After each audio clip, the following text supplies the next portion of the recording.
Whoa, we're dark. That's really dark, huh? It's pretty awful.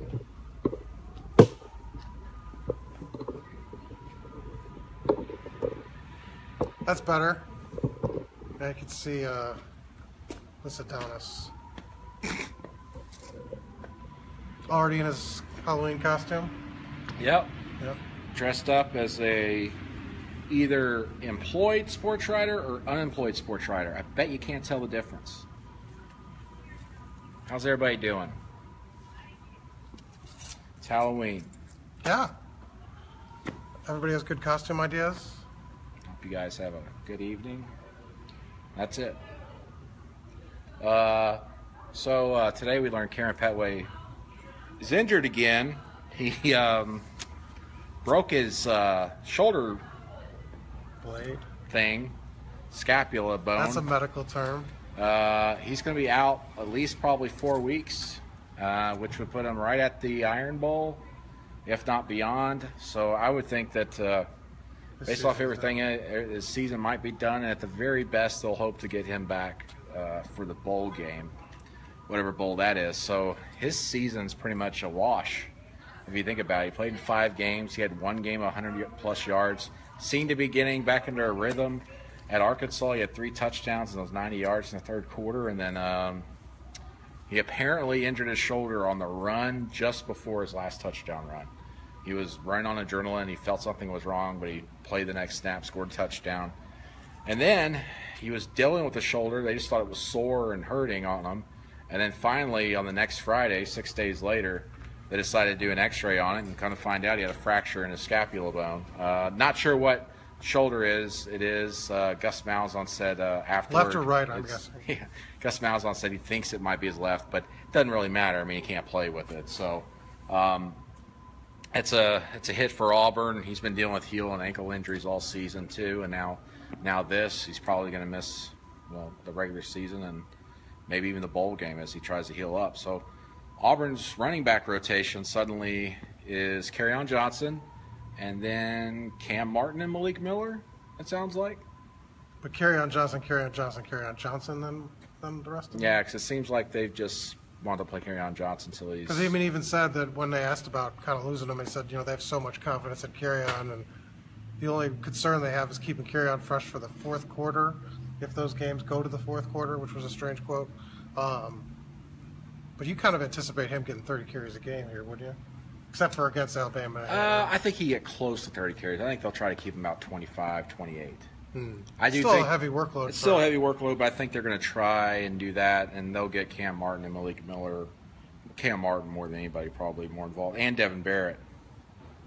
Or Eli Stove. They've tended to go to Eli Stove during the early quarters instead of some of their other running backs. They like him with that speed sweep as opposed to a running back.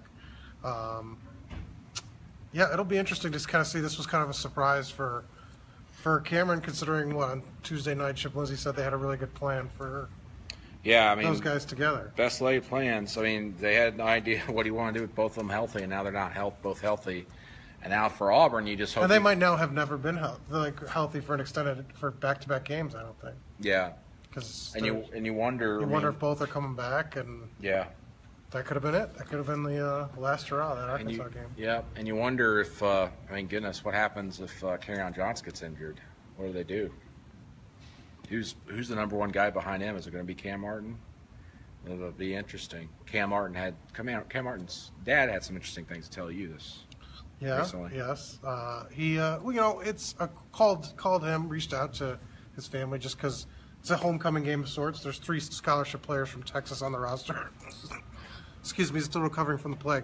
And Cam's the only one that hasn't played a game in Texas yet. Jared obviously, started at Baylor, and Darius James' career started at Texas. So reached out to kind of see just what that was going to be like. And it's been an emotional season for him, just what happened in his hometown with Hurricane Harvey. And, his dad vented a little bit, and just conversation kind of went in that direction, just that are they going to see him to carry the ball? And I think their frustration isn't that, look, they don't think he should be a 30 carry back game. They don't think he should be displacing Kerryon Johnson or even Cam Pettway. The concern, and I think it's valid for for him and for Malik and those are veteran guys now at this point. Is why aren't they being used in obvious situations? You had 2 blowouts where they didn't get used. You had games against. Look, Kamryn Pettway was injured, and I think it was 56 combined carries, 58 combined carries in 2 games, and then he missed the next couple of games because he was injured. That Mercer game, was sort of mystifying. And second half against LSU, why not go to a different guy when Kerryon Johnson's getting a little tired and things aren't working in the interior. So, I think some people on the board kind of misconstrued what his point was. It's not, look, he's not getting playing time. My son needs to get playing time. It's like, what is the role for this guy if there's no role in blowouts? What's the role for these guys if there's not injury? Look, this backfield was depleted. This wasn't a healthy Kerryon and Cam Pettway. If they were healthy at the beginning of the season, I don't think we'd be having that discussion. But they haven't been healthy together all year with an exception of maybe a half. And even Gus said today, Pettway wasn't fully healthy against Arkansas. Yeah, he said that before the game or after the game too. That but it's very. But look, Pettway hasn't been healthy all season basically, and Johnson's missed time with the hamstring. So, it's a weird thing, and Cam's gonna be patient, and that's what everybody said. His attitude is, and I include a quote from Kerryon Johnson in there. Look, this kid's a guy that comes to practice every day to work. And he's going to keep doing it, but I just think what does he need to do? What does the other guys need to do to kind of see the field? And this week will be kind of an interesting kind of test case because you really think somebody else should get 10 carries here. Because if you put it all on Kerryon, it's going to be tough for him to last those 3 games in the SEC. I think at this point you got to play Cam Martin, but we'll see. It just makes sense. Malik Miller hasn't had a carry in the first half of the season. Yeah, you've got to play a second tailback. So and who's the most experienced guy behind him? It's Cam Martin now. So why wouldn't you play him? I think they'll be fine with Kerryon as long as he stays healthy. Yeah. But I think you have to moderate what he takes, just considering his injury history. Yeah. Considering this last 4 games is the most carries he's had in any stretch in basically his career. So you go back to Madison Academy, a lot of those games are blowouts. He's not carrying it 35 times a game for 4 weeks straight or 28 times a game. But if you look through Gus Malzahn's history, they find one tailback and they ride him. They did it last year at Pettway, carrying the ball 20, 25 times every single game. Trey Mason, we all remember that, 2013 when he was carrying the ball, I think, 40 times in the SEC championship game. And he was injured during that and was doing it, but Trey Mason's he's a different kind of beast, right? Yeah, I think he's the second best tailback to ever play here behind Bo Jackson. I got some crap for that. The guy was just tough as heck. And you've seen, they've tried to go to it with Peyton Barber. They've tried to do it with Javon. Every time they've gone to this feature back and tried to load that up like they did with Trey Mason, those injuries have come either right away or carried into the next. Cam Pettway hasn't been the same. Kerryon Johnson's haven't been able to do that yet, this last stretch. But 2015, same thing. They couldn't get any of them healthy. Yeah. So keep Kerryon Johnson healthy. Otherwise, things could go south for that running game, and then all of a sudden Auburn's maybe a little bit more one-dimensional than they want. But it's going to be interesting to watch. And then going to A&M, pass protection is going to be so important, even at the running back spot. Kamryn Pettway is their best pass protector at running back. He's out now. Kerryon Johnson's doing a better job with it, but it's not like the Pettway who would stack a guy up and help protect the quarterback. A&M is one of the best in the country, one of the best in the SEC in sacks and getting to the quarterback. And it's not really one guy. It's like their whole front 7. Yeah. It's 4 or 5. So we've all seen what happens when Auburn struggles to protect, and we saw it at Clemson. But Auburn's offensive line, to their credit, even with their injuries and 4 different lineups or 5 different lineups they've had, they've done a pretty good job protecting Jarrett Stidham over these last 6 weeks. We'll see if that can continue. The good news for Auburn is that it looks like they're getting every single injured offensive lineman that has been injured over these last 3 weeks back on the field. That includes Darius James, Casey Dunn at center, and then I think the big piece, Mike Horton at left guard. He dressed out for the Arkansas game 2 weeks ago, but didn't play. He was ready for an emergency situation. So I would believe, and Gus Malzahn said this, those guys will be available at Texas A&M. So if Auburn goes back to their best offensive lineup, that lineup looks like from left to right. I'm probably going to mess this up already. I'm already Golson, Mike Horton, Casey Dunn, Braden Smith, and Darius James.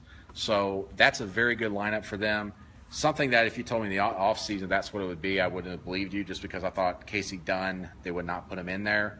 I thought maybe Wilson In your Bell. preseason rankings, you had Caleb Kim ahead of. Yeah, I know. So obviously you didn't expect it. I thought Wilson Bell, if anybody out of those two graduate transfers, would be the immediate impact. In fact, Herb Hand said that in the offseason. He's a guy that they that was something that they had talked about. Yeah. And it hasn't happened, and Casey Dunn's elevated to that starter position. So anyway, I think Auburn's going to have their best foot forward, so to speak, their best offensive front this week at Texas A&M. So that's great news for against that front. And if you watch the A&M Mississippi State game this past weekend, State just ran it right at them and had a lot of success. And I'm sure Auburn looked at that game and said, hey, we can do that too. But I think the number one thing, and we didn't talk a lot about this with Gus Malzahn today. There's all kinds of other things to talk about. But what are they doing to prepare for the A&M offense with the quarterback situation? Is it going to be Kellen Mond, the freshman who's a dual threat, or is it going to be Nick Starkel, who's more of a pro passer? Started the UCLA game, I think injured his ankle and hadn't returned, but then he returned on their final 2 or 3 drives against Mississippi State, and the offense looked much better. He started finding Christian Kirk, their do-everything, amazing receiver. He's kind of been lost in the fold for whatever reason with Kellen Mond, but Starkel, it's obvious that's his favorite receiver and has been even in the UCLA game. So if Starkel plays a quarterback for Texas A&M this week, how's that change things for Auburn, and how's that affect them scouting Texas A&M, preparing for them, because they don't necessarily have a lot of film on Nick Starkel this season. Yeah, I mean, I'm sure they're preparing for both. Sure, Texas A&M's not going to give it away who they're probably going to go with. I think someone was speaking around now, with his weekly press conference. So we'll see. Maybe he'll say something. Shed some light on that, but I mean, they're in a good spot just because they could, they can contain guys with their speed on the edge with the defensive line, and then they just rush the passer. So I think they'll be okay either way. An inexperienced guy, kind of throw some stuff at him, might be fun for the defense because they've kind of feasted on that kind of stuff, but.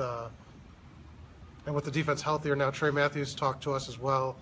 Defense also sounds like it's going to be healthy. Trey Williams back. Defense could be in a good situation after that bye week as well. Yeah, I mean, I think the biggest piece, and I said this, was getting Trey Matthews back after them getting Trey Williams back against Arkansas. I even kind of asked Trey Matthews, hey, I know you probably don't want to talk yourself up, but how important is it to get yourself back there just from a leadership standpoint? And he said it's big because guys like Deshaun Davis, linebacker Deshaun Davis, are like, hey, we need you back there. We need you on the field. We need your voice. That's big. I think it hurt Auburn, especially in the second half of that LSU game.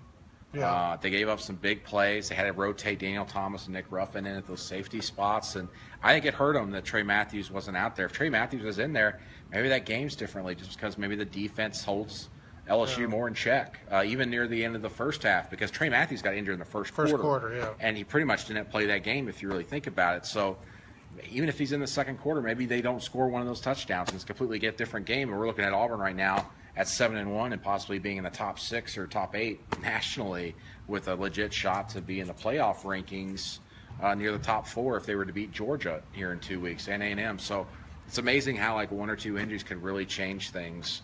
And that's what happens when you have big-time players go down in big situations, and Trey Matthews was one of those guys. Now how does Auburn respond with Kamryn Pettway out?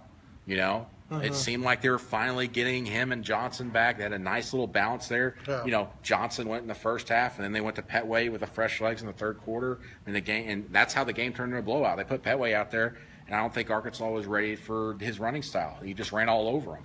Yeah. And that's a great thing to have in the SEC. 2 different types of styles of running backs are equally effective and can keep a team off balance, an opposing team off balance. And I don't know if Auburn's going to necessarily have that now because Kerryon Johnson, he can do a little bit of everything now. He can run between the tackles. We've all seen that.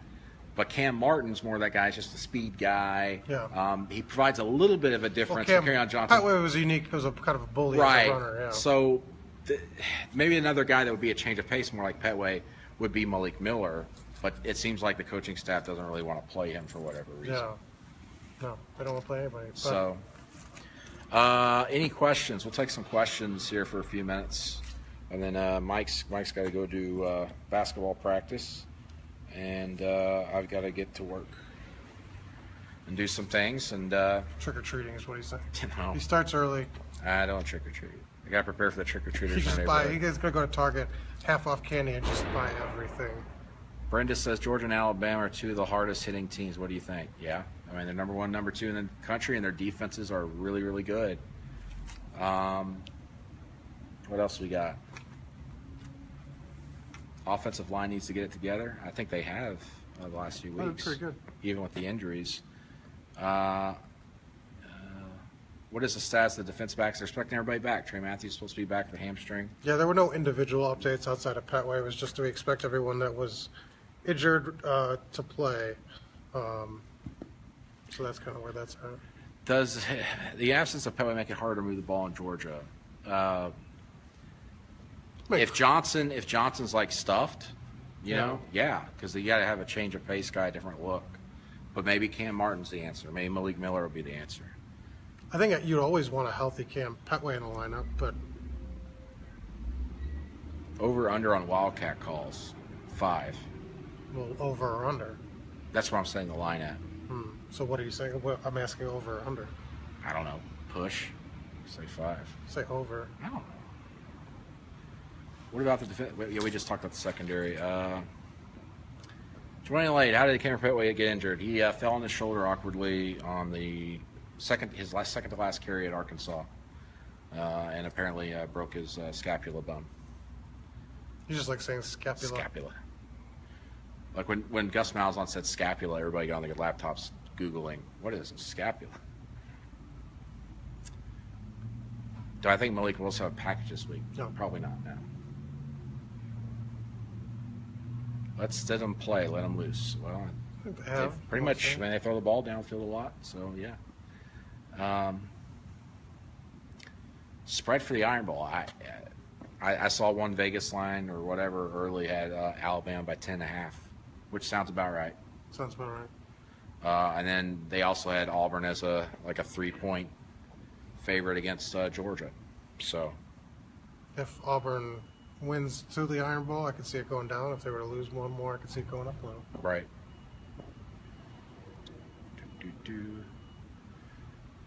If by chance it went out, does Auburn go to playoffs? Probably. Because you're winning the SEC championship, so you're beating Georgia, Alabama, Georgia again. Pretty good. And Georgia would probably be like number 8 in the rankings still. At the second time. At the second time around, if Georgia wins out till the next week. Gosh, that game's next week. Team South's oldest rivalry. So if they went out, yeah, sure. I mean, Auburn could go to the playoff. But I'll say this: there's going to be a lot of one-loss teams from Power 5 conferences probably at the end of the year.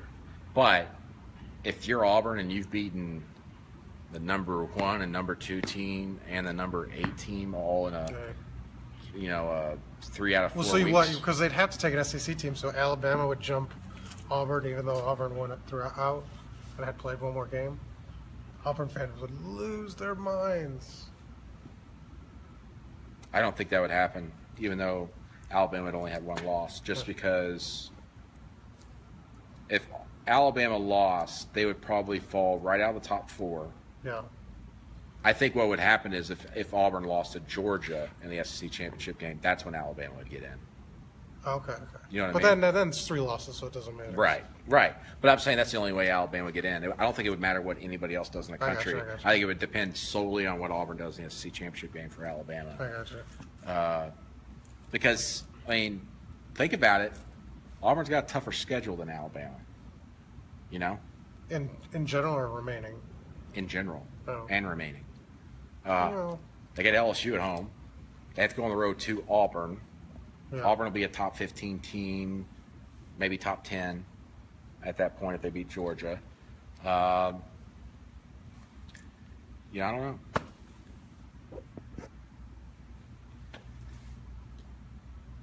Where's mid-range passing game? I have no clue. We've asked about it, and they just We never provide answers. Apparently, it's just not a strength. No, they put a guy in the safety bring down, and what are you going to do? The ball goes where it wants to go.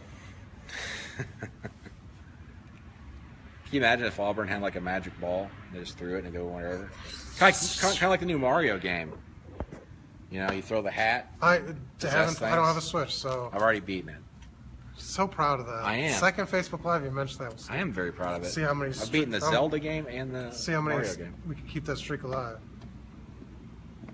People keep asking about the secondary. We've already provided an answer. Is the secondary healthy? Secondary's healthy. Secondary's healthy. healthy. What else do you guys want to know? Go-to Halloween candy, Nestle Crunch.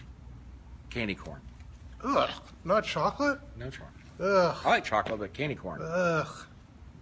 Candy corn's awesome. Will Aubie behave this week? Great question. Have we seen Aubie? Has Aubie been taken off the playing field? Do you guys think Gus survives? I do. I don't. Doesn't mean he'll be here, though. That's right. Brandon's new theory. That's his news. Listen to the podcast. Right? Yes, listen to our podcast to figure out what I mean by that. What about trick plays? Have they learned new plays? Maybe. Probably. It's possible. They said they put some new wrinkles in. At least one player said that. Kerryon Johnson going to the draft? Maybe. It's possible, yeah. He gets like 1,200 yards this year. I can see it. And with a running back, you want to get out. Well, the going's good. Yep. Jay Jacobs? Question mark? Question mark? It's Tuesday. It's Tuesday. Daily Jay Jacobs update. Yeah. I got nothing new for you guys. I don't know. Time's running out on Jay. When's the clock going to hit 0? I don't know. Here's the thing. You can never predict anything here at Auburn. It's just things happen at weird times. No. So, but, the writing's on the wall. Any idea what new wrinkles are? No. I mean, and like they're going to tell us, Yeah, hey, guys, we draw up a few of these plays. I mean, even sources won't tell you that. They'll get their ass bitten off. It is Halloween. Stop Gus from play calling. I can't physically do that. You should do that. I just want to feel, Gus, stop it. He'd be like, I'm not doing anything. I'm looking at the TV. I got my little sheet of folded paper. Got my sheet of paper? That's what I'm going to do is Halloween. I'm just going to take a sheet of folded paper and go as a neutered coach. Yeah. Go to a horror movie? No. I asked him to go see, what was that one? Happy Birthday? Happy Death Day. Happy Death Day. He wants to see it. Looks good. Time loop movies I like. I'm watching Stranger Things. That's enough. I've seen it. Oh, have you made it through the whole? No. So I could spoil the whole thing for you? No, you can't. Like when Harry Potter comes in and kills the, because it's a shared universe thing. You know Is that, it? Yes. Sends 11 to Hogwarts. Then Godzilla shows up. Yeah, that's right. King Kong takes a shit. All right. What's up, BL? Oh, what's up, box office? I smell good. Who did you cover before Auburn?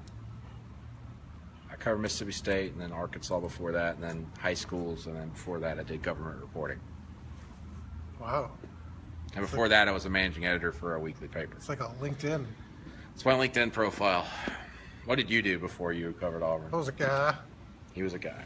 No, I covered Auburn at different outlets, covered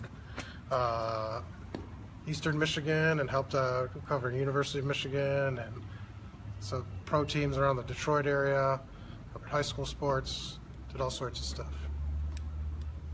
Trey Williams healthy. Yeah, apparently so.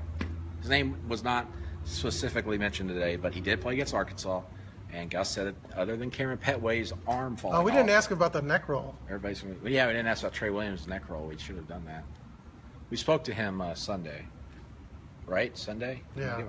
He seemed fine. But he also talked to us for 2 weeks and never played those games either. So who knows? Who knows? Thanks, Brenda. Yeah, appreciate the message of support. Mike's getting torn apart today. Yeah, not a good day on the boards. And me, I guess. I forgot I was on there too. Brandon Marshall. So that might be somebody else. I'm not sure. You guys let that Brennan Marshall guy know. He's upside down. But it was technically. Brandon. I mean, if you didn't read the post, it was congratulations, Mike Nice. That was right. So you could just assume that we were. Congratulations good. on ruining this website. Yes. I hope you. Says Gus Malzahn and Jay Jacobs don't need to be fired. You guys need to be fired. So it's been a good day. We're the It's been a problem. good day. It's been a good day. Tuberville for AD. Is he ready for that yet? No, but he would want it. I mean, the guy's never been an administrator other than a head football coach. Adams asks about basketball. I have my suspicions, but no, we're not naming. It's unfair without specific proof to kind of speculate. But we'll know, I think, soon. Exhibition game on Thursday against Barry. And I think we're done. I think that's it. So much more coverage at our website, auburnundercover.com, auburn.247sports.com. Already a few articles up there from the press conference. And we'll have more. Michael's headed to basketball to go infect everybody and get them sick And so the that infirmary. Auburn is insured a losing season. That's right. Because that's just how evil we are, and that's how much. That's we my hate Auburn. agenda. Everybody says I have an agenda. That's your agenda. That's my agenda. Just get everybody sick. Agenda, yeah. And, that's good. Do you prefer Marshall or Marcelli?